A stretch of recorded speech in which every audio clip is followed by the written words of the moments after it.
Romana se desarrolla entre el año 753 a.C.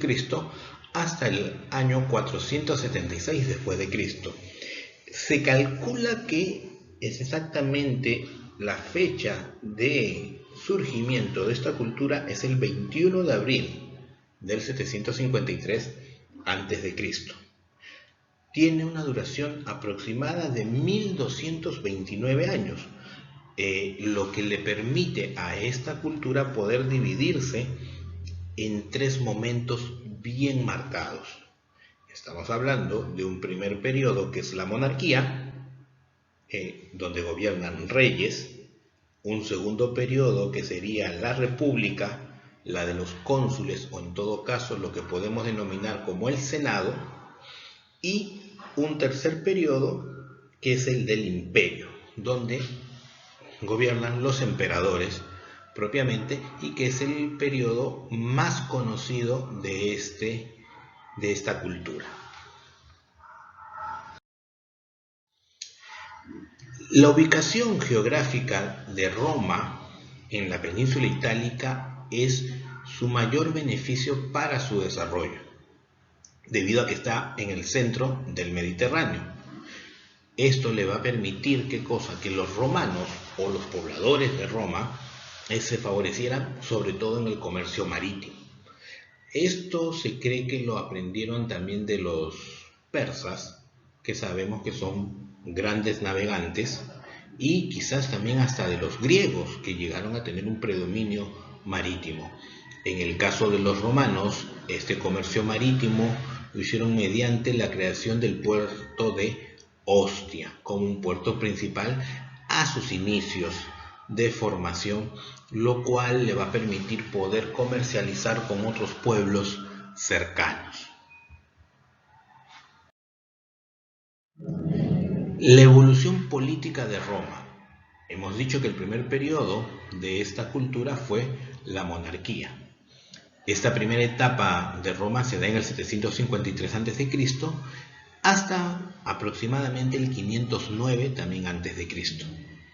Es así que en este periodo se dan los límites claros entre la historia y la leyenda, teniendo en cuenta de que la primera etapa de la formación de Roma está muy plasmado con lo que son los famosos mitos. Tenemos el mito, por ejemplo, de Rómulo y Remo, ¿no? Estos gemelos, hijos de Rea, que fueron abandonados y que según el mito fueron encontrados por una loba, ¿no?, que los amamantó y que después fueron encontrados por una pareja de esposos que los criaron como sus hijos.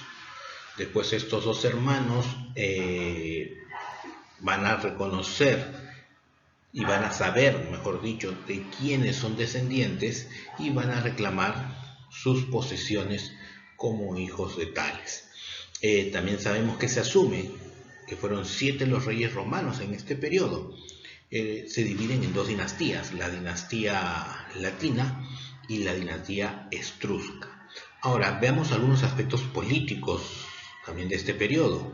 El rey era elegido, es decir, que había una forma de escoger a este gobernante. Por lo tanto, esto va a hacer a su vez que el cargo no sea hereditario. Es decir, que el hijo del rey no va a poder asumir el siguiente reinado, sino que a la muerte del rey se va a tener que elegir a otro soberano, ¿sí?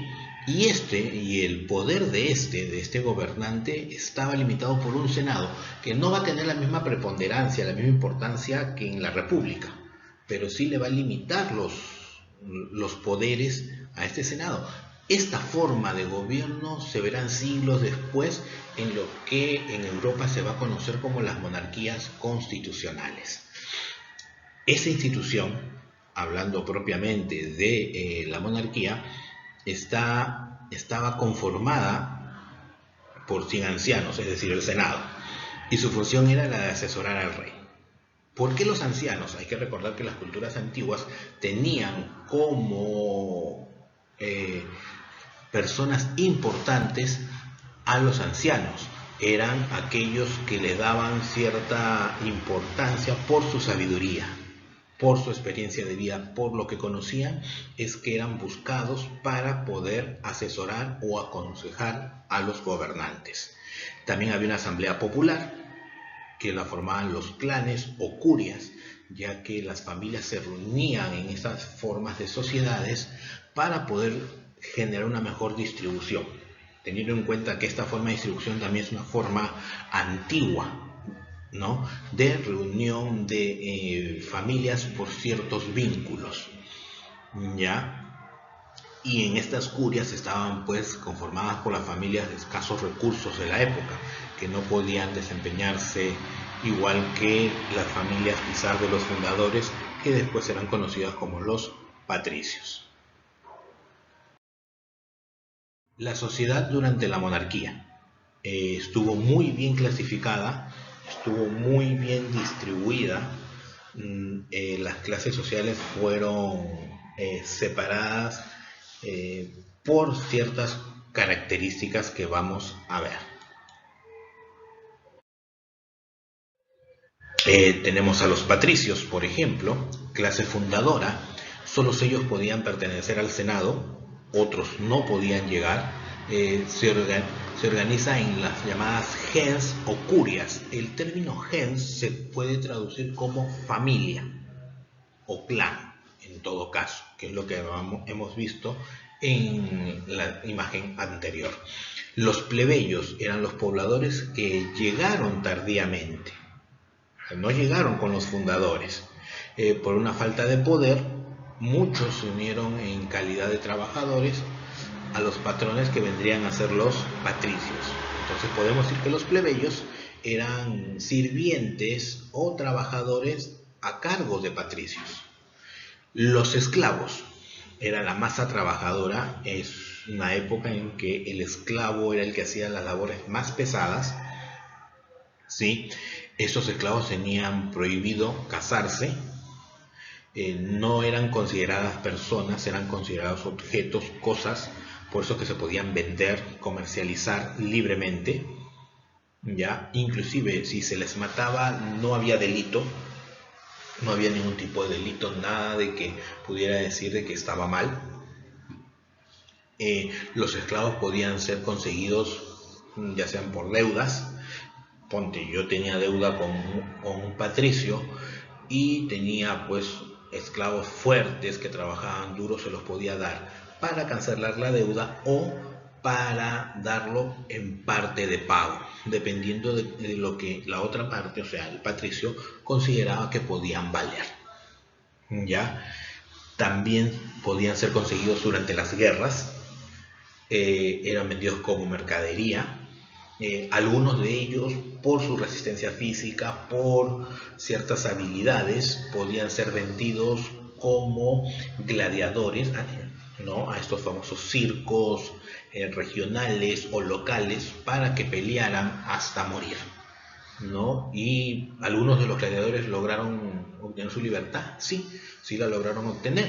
Eso ya dependía un poco si es que llegaban al al circo romano. Los clientes, ¿quiénes eran? Eran plebeyos con vínculos de dependencia con un patricio. No eran completamente libres, tampoco eran esclavos, pero sí tenían algo que los vincularan con los patricios. Dinastías romanas, netamente en la etapa monárquica, ¿no? Son dos dinastías y entre estas dos dinastías gobernaron 7 reyes.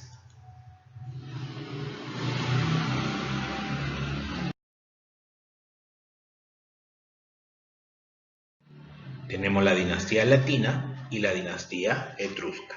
En el caso de la dinastía latina tenemos a Rómulo, ¿no?, que crea el Senado. Recuerda que era Rómulo y Remo. Rómulo mata a Remo y queda como el primer gobernante según la mitología. Después, a la muerte de Rómulo, va a ser elegido Numa Pompilio, establece la organización religiosa, se instaura el término de sumo pontífice, no sumo gobernante, sumo dirigente, y el de augures, ¿no?, que después será derivado por el de Augusto. A la muerte de Numa Pompilio es elegido Tulio Hostilio, que destruye la ciudad de Alba Longa, que es de donde se cree provienen realmente Rómulo y Remo.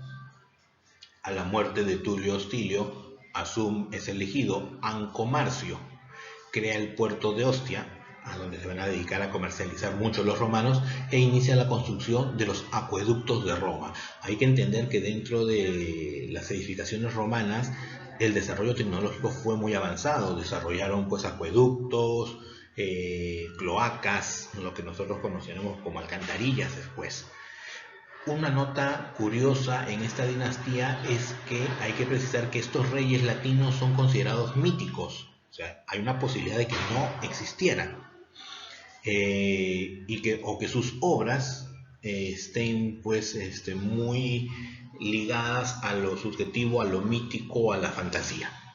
En el caso de la otra dinastía, la dinastía etrusca, tenemos a Tarquino Prisco, que construye la cloaca máxima, que viene a ser el desagüe de la ciudad. Eso sí se sabe porque la cloaca todavía existe, ¿correcto?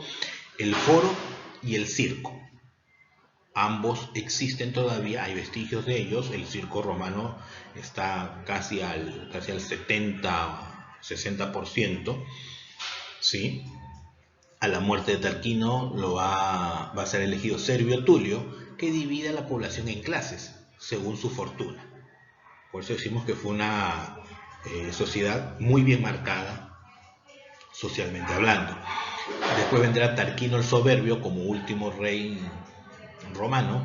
Sus actos tiránicos motivaron la rebelión de los patricios, que lo deponen y que acaban con la monarquía. Estas dinastías, más que nada, se van a ver pues en un periodo que corresponde al dominio etrusco, ¿no? Que es preponderante para esta situación. También vamos a ver que Roma va a pasar por ciertas rebeliones. Una de ellas será la de los patricios contra Tarquino el Soberbio, que va a terminar pues con la expulsión de los antiguos conquistadores etruscos del poder. Aspectos políticos de la República. Vamos a ver algunas características que tuvo la República durante este periodo de tiempo. Instituciones fundamentales de la República. El Senado. El cargo era vitalicio, es decir, hasta tu muerte. Su número iba creciendo, o sea que en la medida en que tenía más poder el Senado, podía aumentar de miembros, o en la medida en que también el territorio era más grande por conquistas, también tenía que aumentar el número de representantes. Función de carácter legislativo, es decir, dar leyes, y también la de gobernar, sobre todo en la República. Se encargaba de la elección, dice, de los cónsules, que básicamente podían fungir o ser una especie de gobernantes. Siempre se escogían 2 cónsules, ¿no? Y en casos de guerras, un dictador. Uno de los 2 cónsules pasaba a ser un dictador. Ratificaban los acuerdos populares, es decir, la asamblea de plebeyos, y se ocupaban de los exteriores asuntos, es decir, de asuntos con otros pueblos, lo que conocemos nosotros hoy en día como política exterior. En las magistraturas, los cargos temporales para el ejercicio del poder se agrupaban en magistrados superiores. Estaban los cónsules, los pretores, censores y el dictador. Y en los inferiores, los ediles y los cuestores.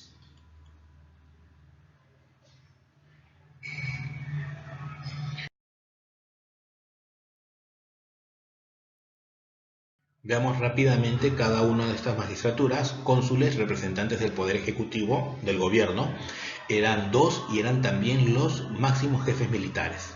Su periodo de ejercicio del poder era el de 1 año solamente. Los censores fiscalizaban la labor de los demás magistrados, es decir, de todos los que vienen, de los pretores, dictadores, cuestores, ediles, tribunos de la plebe, ¿sí? Y esta función sí duraba 5 años. Los pretores eran los jueces civiles y militares. De acá se va a derivar después la que será la famosa guardia pretoriana durante el imperio, por si acaso. Secundaban a los cónsules, por eso que van a ser su guardia personal después, y su función duraba 1 año. Los dictadores, cargo excepcional, duraba 6 meses, y tenía pues poderes absolutos, sobre todo en épocas de guerra. Los cuestores se encargaban de la contabilidad y de los impuestos, puesto de duración 1 año. Los ediles del gobierno de la ciudad, de ahí viene el término edil para los alcaldes, ¿no? O autoridad edil, cargo también de 1 año. Y el tribuno de la plebe, cargo sub generis, es decir, poco común, creado por la creciente población de plebeyos, solamente por eso, para que tenga una representación en el Senado.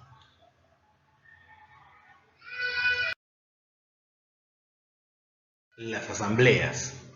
Tenemos a los comicios curiados, solo para patricios, se encargan de asuntos religiosos. Los comicios centuriados, acceso por igual para plebeyos y patricios, se encargan de elegir a los magistrados. O sea, ambas clases sociales numerosas podían acceder y debatir quiénes serían los próximos magistrados de acuerdo a la clasificación que hemos visto anteriormente. Y los comicios por tribus se encargaban de elegir a los tribunos de la plebe, es decir, a los representantes de los plebeyos en el Senado. Era una especie de Senado pequeño con jurisdicciones limitadas en la plebe. Bien, así hemos llegado al final de esta explicación sobre lo que fue Roma y su periodo de la monarquía.